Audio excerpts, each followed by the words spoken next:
Hello, I'm Isabel Buckley, the artist behind Izzy's Art, and for those of you who don't know me, I am a wildlife and pet portrait artist who specialises in coloured pencils. Today I want to talk to you about reference photos.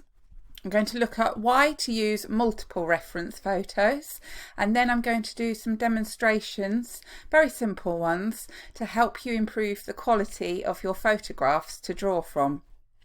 We're going to be looking at things like how to darken or lighten your photo, how to do some colour alteration, and some things like looking at tonal values and how to find the edges of your image to help you draw the outline a little bit easier.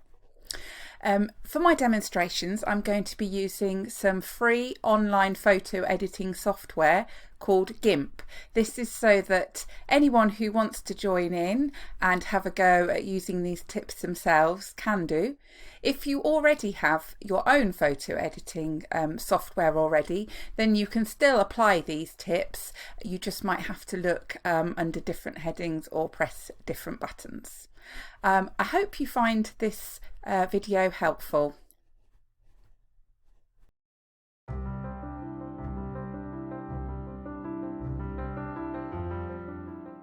So you might be wondering, why do I actually need multiple reference photos? You might think, I have a photograph of the animal I want to draw. Why do I actually need more? Well, you might not do. You might have the perfect photograph with amazing lighting, all the detail in it that you want, and you can just go straight ahead and start drawing it. More often than not, though, you'll probably find you have a photograph, you absolutely love the pose of the animal in it, but the lighting's a bit off, it's very dark, I can't actually make out details, or I'm not sure those colours are quite right. Now, these are obviously things that perhaps you might struggle with when it comes to your drawing. So to make your life as easy as possible, by doing a few simple things before you actually put pencil to paper, you can make your life a little bit easier, and you can actually make your overall picture better in the long run. So what I'm going to do is, I've got a selection of photographs here of two different dogs. The reason I've got two different dogs is just because they allow me to show you some of the things that I want to demonstrate to you. So first of all, I'm going to talk about colour. Now, quite often with photographs, colour can come out inaccurate. Now, it can depend on lighting, it can depend on someone's camera that they've used. Sometimes they might come out with more of a reddish tint, sometimes they could come out with more of a bluish tint, but by having several photographs of the same animal allows you to check to see if the colour is actually true from the photograph that you really want to focus on. So by looking at these photos, this dog here, it's got this nice ochre colour here. Now, how intense is that colour? Is that actually accurate? Now, by looking at these photographs here, and this one is of her too, move that up, you can see that colour is quite different to that colour. Which one is actually more accurate? If you are drawing someone's pet for them, getting the colour accurate is obviously extremely important. So by having these different ones here, you can check. Now, if it's your animal, you will obviously know what colour it is. If you're drawing someone else's and it's for a present, then it's worth obviously checking with that person, showing them the photo and say, is this actually correct? If you're drawing an animal from a reference photo from somewhere like Pixabay, obviously that you can't check that, but if it's not for somebody, then the colours, obviously if they're slightly different, that's not quite so key. But it's a very simple thing, I can just very quickly look and think, okay, that's the sort of colour that I need, or I think, oh, I might just have to check with the owner to see if that's correct. Another reason that it's useful to have multiple reference photos is if you're wanting to look at a particular aspect of the animal. So, for example, if I wanted to draw this pose here, now it's very dark on this photograph, and while I will show you a little later on how you can improve the quality and lighten the photograph, it still can be very useful to have some other pictures to look at. So, for example, here, the eye, I can kind of make it out. Not 100% sure on the shape. I certainly can't really get the details from it, all the right colours. But by looking at this photograph here, it's of a fairly similar angle. It is slightly off, but it does allow me to see a little bit more detail. It allows me to see some of the colours that I cannot get from this picture. Even if I lighten this, I might still not have the right colours within her eye. So I can just check some other ones and check to see and get those details and the colours right and the shape right. Same, you know, if it's a nose, for example, you can apply the same theory to any different aspects of the animal: nose, ears, eyes, any of those things. Another really useful thing is to have some close-up photographs for details. So, for example, on this dog here, if I was drawing this pose, I might want to have a focal point of this area here, and in my focal point I might want to have more detail than perhaps in other areas of the dog. But even if I zoomed in on it, I still don't have, I have some detail, but you know, perhaps it's not amazing, and by having another photograph such as this one, nice close-up photograph, I can see lots of detail. I really get a sense of what her hair is actually like in this area here, how it changes from one colour to the other. It's not actually just a hard line, which it might look like in another photograph, and by having that close-up shot, I can really see those little details that perhaps I might be looking for. Another reason is you might have a photograph such as this one, and maybe you want to change an aspect of it. So, for example, the ear.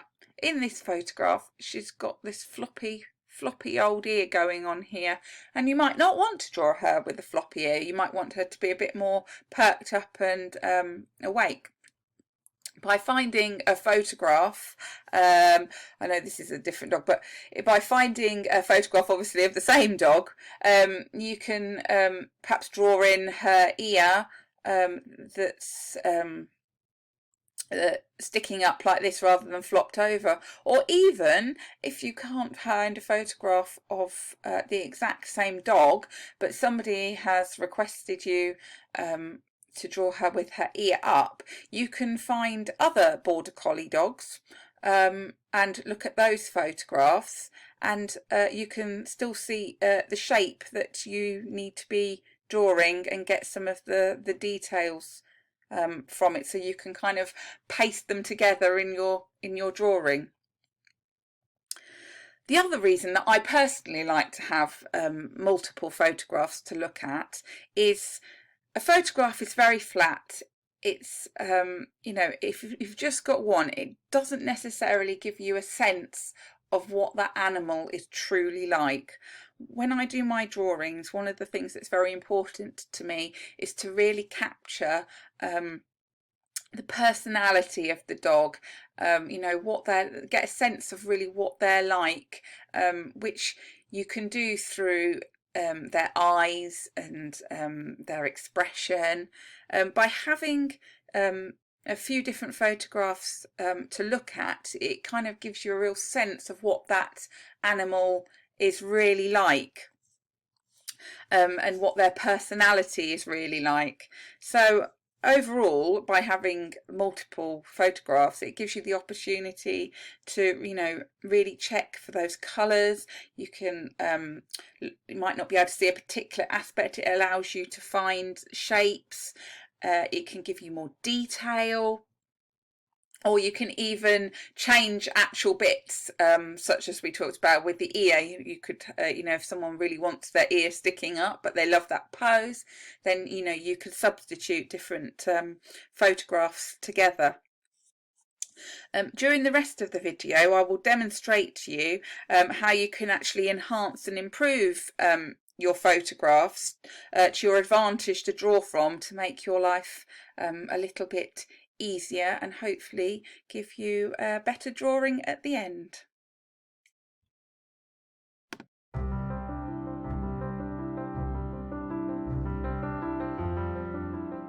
Now we've talked about using multiple reference photos, we're going to have a look at how to make the best of a photo that is too dark in a very simple way. We're obviously not trying to create the perfect photograph, as these are just reference photos to help us with our drawing. So I'm just going to show you some very easy things you can do using the free photo editing software Gimp. So, as you can see in this photograph here of the dog, this was actually our family dog called Gemma when I was younger, and she's a border collie. But you can see here that her eye, this section, is too dark. I can't really make out the structure of her eye to draw it, and just by looking at this I would be purely guessing without using any other reference material. You can obviously use other photographs if you have similar shots at the same angle, then that's also another good way of doing it, as we said before. But what I'm just going to show you quickly here is how to lighten your picture so that you can see this section here to work from. So the first thing you need to do is go to the very top bar right at the top of your screen where it says colours, and click on it, and it will bring you up a list. If you go down the list a little way, it says shadows and highlights. Click on this and it will bring up a box. If we just wait a second, my computer is just thinking, here it is. So you can see it's brought up a box, and you might think, oh my goodness me, there are too many things here. Don't worry, we literally only need one of them. Okay, so first of all, we can see here that we've got preview ticked. So by having this box ticked, we can see instantly any changes that we are making. The other option that you have is split view, which I will show you what that does in just a moment. Now, as we're looking at the shadows and the darker sections, we're going to go to this section here that's called shadows. So if we go across to the right, you can see it says 0, which is the starting point, and there's a little up arrow and a little down arrow, which will allow us to adjust the exposure of the shadows. Now, as our shadows are too dark and we're wanting to make them lighter, we're going to go up. So I'm just going to press and hold and watch the numbers go up. We're going to go up a little way first, and then we'll just stop and pause and see if that makes much of a difference. No, I can't really see much of a difference at the moment. As there's such dark shadows, I'm obviously going to need to go up a lot higher. So let's have a look here. You can see now it's starting to get lighter, and we're just beginning to make out the shape of the eye, and we can see some of the other bits in here, such as there's some brown in her hair here, which we couldn't see before, and we can see a few white hairs in there. If I go up even higher, I'll go all the way to the top just so you can see. That really gives us an opportunity on her eye. We can see here her eye is actually closed. Now, by looking at the original reference photo, I could not tell that. So this allows me to see that her eye is closed. So if I wanted to draw an open eye, in this instance, I would need to use other reference photos to help me. Obviously, if her eye was open in this picture, you can see we've lightened it enough that you would be able to draw the correct shape using this reference photo. Obviously, by lightening the shadows to this extreme so we can get the shape, makes the colours slightly off, which is where having other reference photos, or you can fiddle around on here a bit more, allows you to see those colours. But just by simply lightening the exposure of the shadows in the picture, it will give you any shapes or allow you to see those areas a bit more clearly that you wouldn't have been able to do before. Now, I said I would also just show you what this split view does as well. So by clicking on this little box here, allows you to see what your original picture looks like in one half, and then what the changes would look like in the other. So if you're happy with the changes that you have made, all you need to do is to click OK, and it will save them there until you save the file. Or if you're not happy with it and you want to try something else, then just obviously click cancel.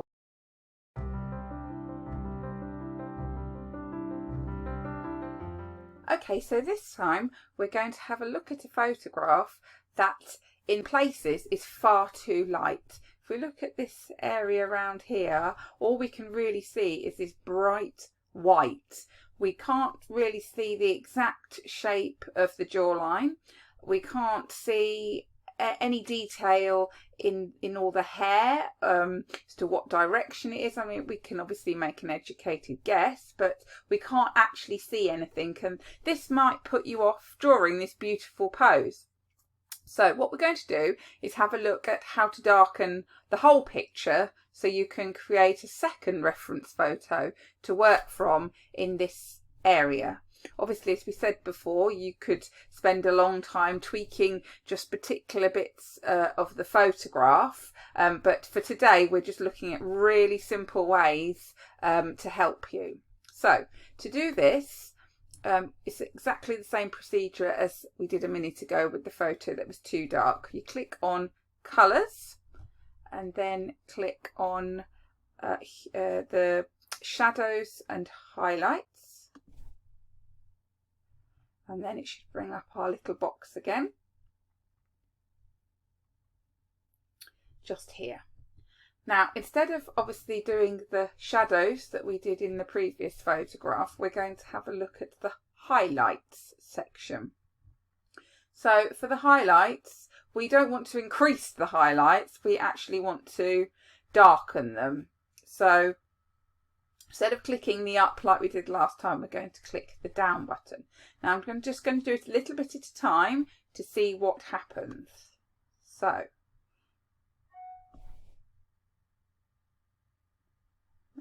and a bit more. Oh, we can see it darkening now. I'm going to go a bit more. Yep, it's definitely getting darker, as you can see each time. Now the colours, I've got to say, turning down the highlights, have obviously gone way strange. It looks completely green. What this has allowed us to do, if I can zoom in, make sure I'm on the zoom in key. Up here, this little magnifying glass allows you to either zoom in or zoom out. So I'm just going to have a zoom in here so I can show you what I'm talking about. Now we've altered the highlights and made them darker. This has given us the opportunity to see here this jawline. So although I had an idea of how it went, it actually sticks out slightly more here than I'd anticipated. So by doing this, this allows me to get the correct shape of the face. I can see some of the darker little bits of hair coming in here. And then obviously you could now start to see a bit more shadow under the chin. Because the photo is so bright, obviously this area here is still quite white, but at least we can now begin to see the direction that the hair is is growing in. Let me just zoom out of there. There we go. So the same thing. I click back on shadows and highlights. If I'm not happy with it, then obviously you can just reset it, which it's not going to do. Cancel.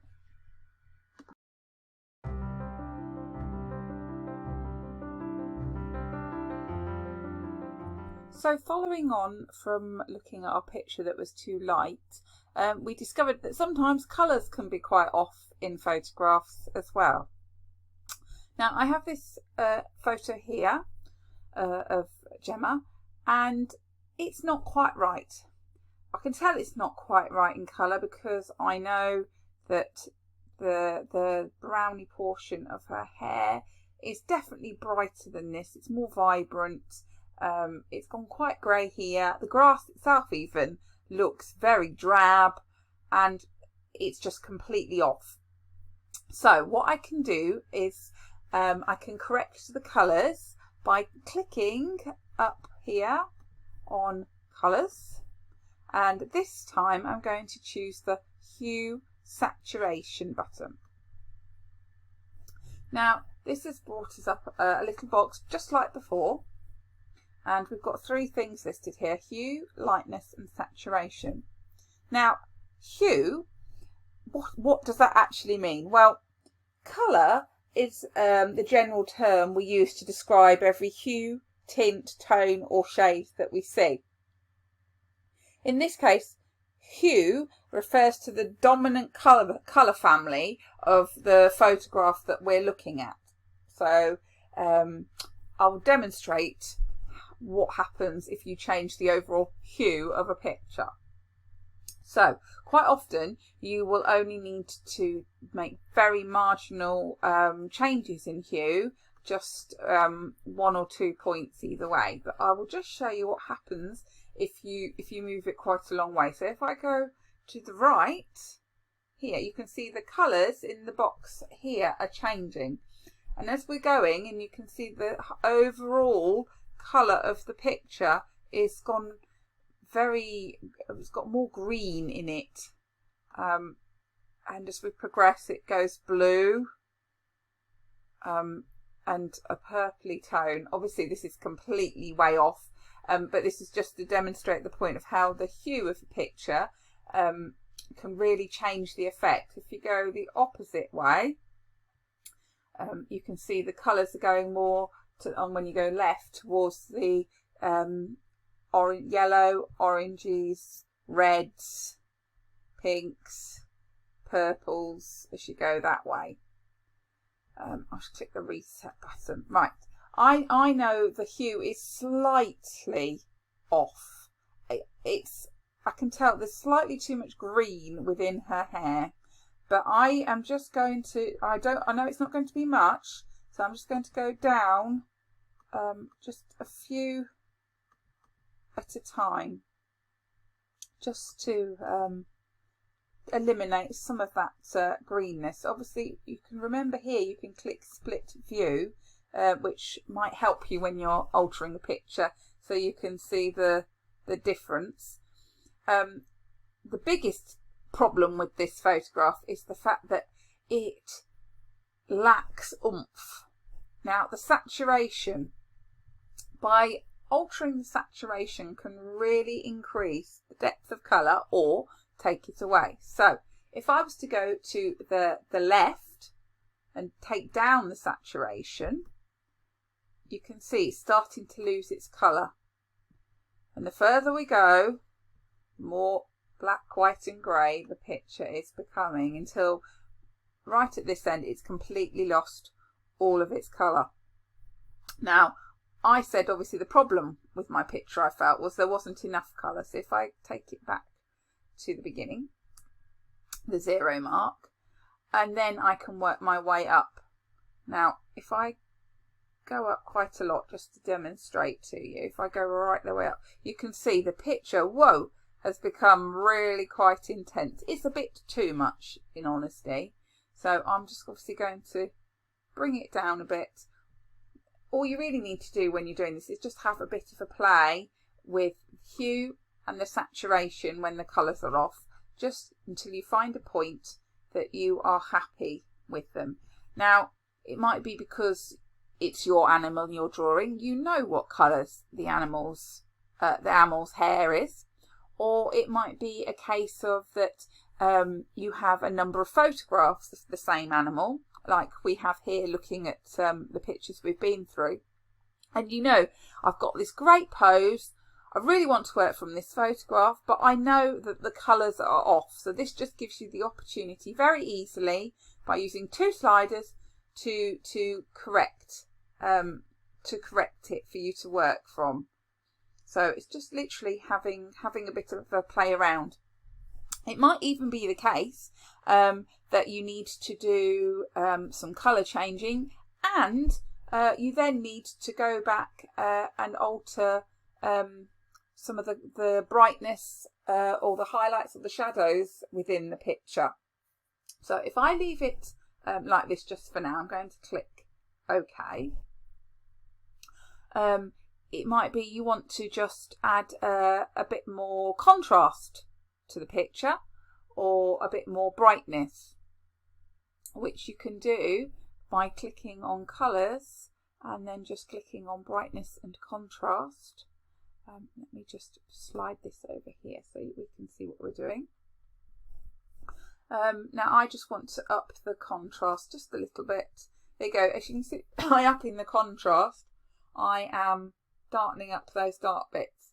Now, this gives me a feel of what the picture could look like, the intensity. Now, when actually drawing it, I might think, oh no, that's too much to work from. I need to turn it down a bit so that I can see that shape of the ear. I can see the direction of hair growth. But it's quite handy having another photograph to use as an extra reference photo, just so I can really get the depth of that black when I'm drawing. Or it could be a question of you want to brighten the photograph slightly or turn down the brightness.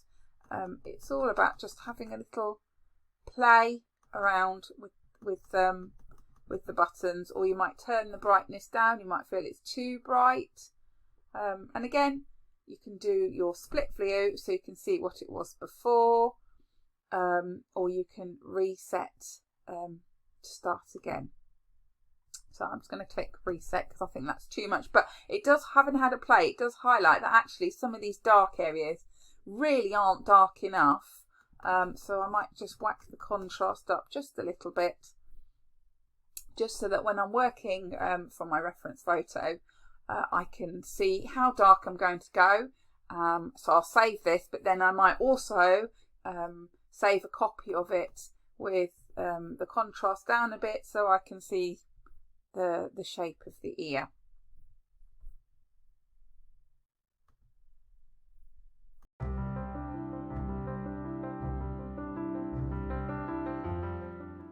This is a super quick top tip for getting the best out of your reference photos, and this is actually one of my favourite things to do. Now, once you've decided on your picture, you've probably had a bit of a play around with it. You might have darkened some of the highlights, you could have changed some of the colours, anything of what we've been talking about previously. And when you get to this point and you're thinking, right, I'm going to start drawing my picture, something that I personally like to check beforehand is tonal values. Now, the easiest way to check your tonal values is to convert your picture into black and white. By stripping the colours away, it really helps you to obviously see those dark bits, light bits and the medium values. Now, the quickest way to do this is by clicking on colours, going down to where it says desaturate, and then go across to where it says desaturate. By clicking on that, with the click of a button, your picture has turned to black and white. Now, there are various modes which you can choose the shade of grey that it's based on just by clicking on that arrow. So you can try different ones if you want to. I'm just going to leave it on that one for a moment. So by looking at this, I can see, have I got enough darks in my picture? Have I got enough lights? Is there a balance? Now, I know this leg's very light and hasn't got a lot of detail in, so I might go back and tweak that. We talked about this picture before, and I said I felt there wasn't enough contrast here. So what I might do is, before I make a decision, I'm just going to cancel this, and I'm going back to my picture, and I will do what we just did before by going to the brightness and contrast. I'm just going to up my contrast just a little bit, not too much. Click OK, and then I'll go back to colours, desaturate, desaturate. And this time I look at it again, and because I've increased that contrast around this ear bit here and here, got some darker bits. Ask yourself, how do you feel about that? Is that actually too dark now? Are they too extreme? I know that I want to get some really darks in here and some lights to really have some contrast within my picture, but they are obviously things that you can ask yourself what you're looking for. Let me just, if I want to undo that, a second, take the contrast away. The other reason that I like to do this desaturate is there are a couple of ways of doing it here. There's colour to grey and mono mix, both of which are worth having an explore if you've got a bit of time. But this one is the quickest, the desaturate. The other reason I do this is because when I draw the outline of a picture, I personally like to draw it from a black and white photo. The reason I do this is that when trying to draw the outlines of the whole animal, and then of some of the, say, the eye, the ear, the nose, perhaps where there's colour changes of the markings, I find the colour quite distracting. And by working from a black and white photo, it just focuses me on the basic shapes, not the colours. So I'll just click OK on that. It might be that you think, gosh, actually when I'm drawing it, particularly if you're going to use a light box to trace over the outline of your image, or you might be using some of the paper that you put underneath the carbony paper. You might want to really accentuate the lights and darks just to make it easier on yourself to draw. In which case, just go back to what we did previously by clicking on colours, brightness and contrast, and then just have a play around with these buttons. Obviously, if you go too high, then you take out a lot of the detail. Too low, obviously it just blurs the picture. It might just be a case of going a little bit either way. Just go up and down, have a play. It really depends obviously on the image that you're working from, but just do it in a way that suits you and will help you to draw the outline of your picture.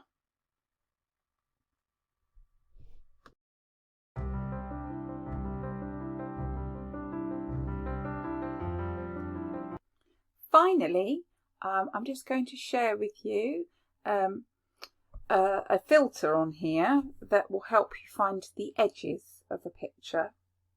Now, this might be for some of you, it might not be. Some people find it quite helpful when drawing the outline of their picture, as it gives them the edges. So all you have to do is click on filters and then go down to where it says edge detect.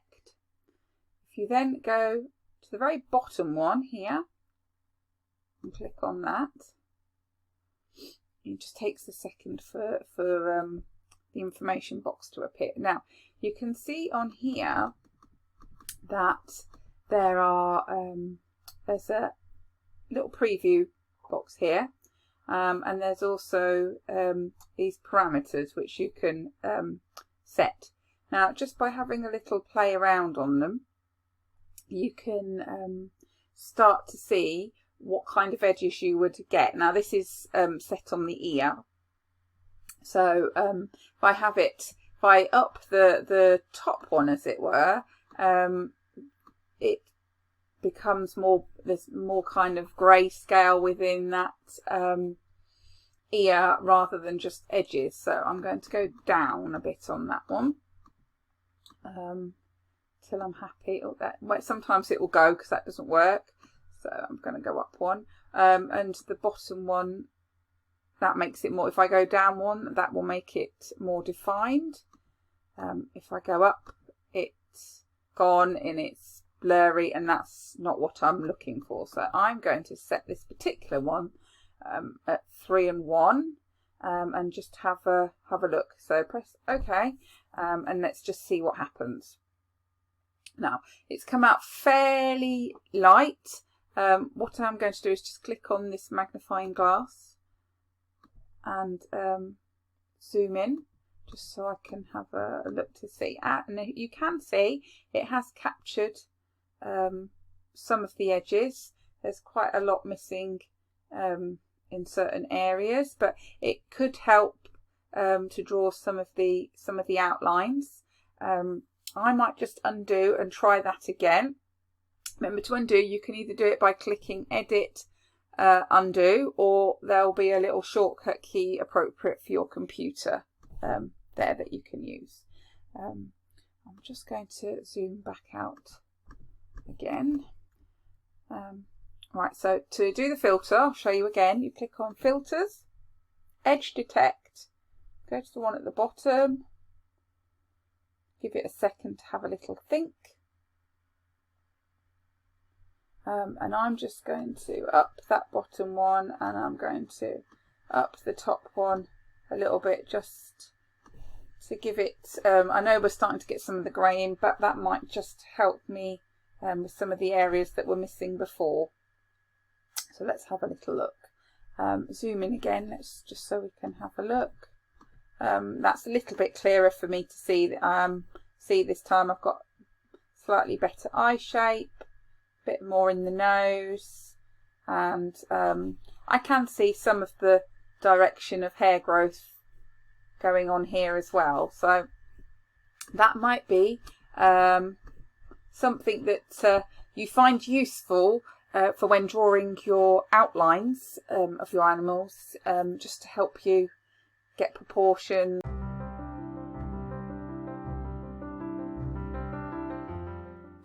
Okay, just some final quick tips on how to actually use Gimp if you're not familiar with using it or any kind of photo editing software. First of all, if you click on File, you can open up any photographs you want to be looking at here just by clicking on Open, and it will bring up your directory here, so you can just click through to what you want to look at, whether you've saved it in pictures, documents, wherever it may be. I've obviously saved all my photos for this video in a file, so if I was just to click on one once, you can see here that it shows you the preview of it. As you click down, you can hopefully see some of them take a second to think about, or you can click to create a preview. I'm just going to click on this one here, Details, and open that up. Which just takes a few seconds to do.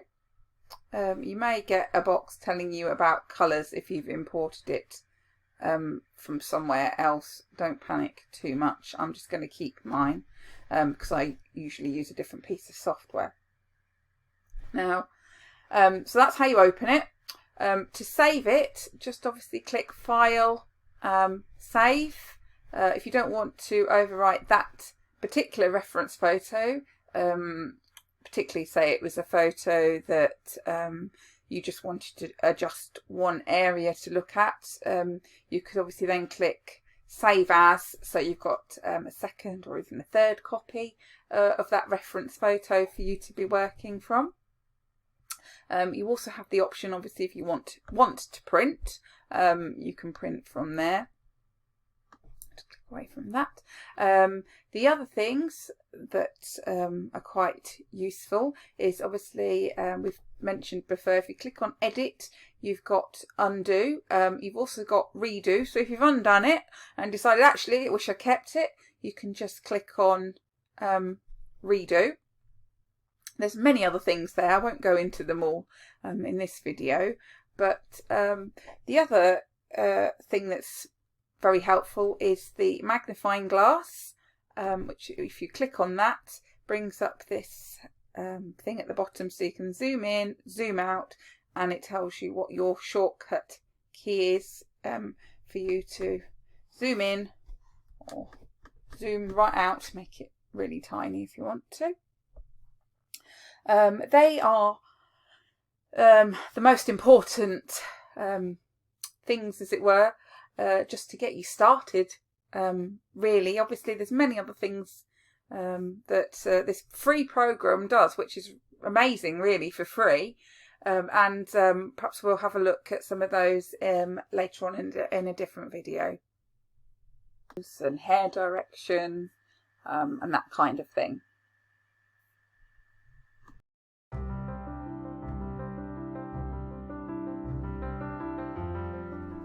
I hope you have enjoyed watching this video and found some of the tips and demonstrations helpful.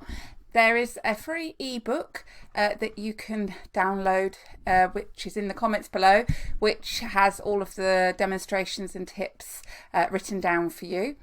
If you have enjoyed watching the video, why not subscribe to my YouTube channel? And I also write and send out a newsletter full of tips, information, things I've been doing, and again the link is below in the comments. Thank you so much for watching. Bye for now.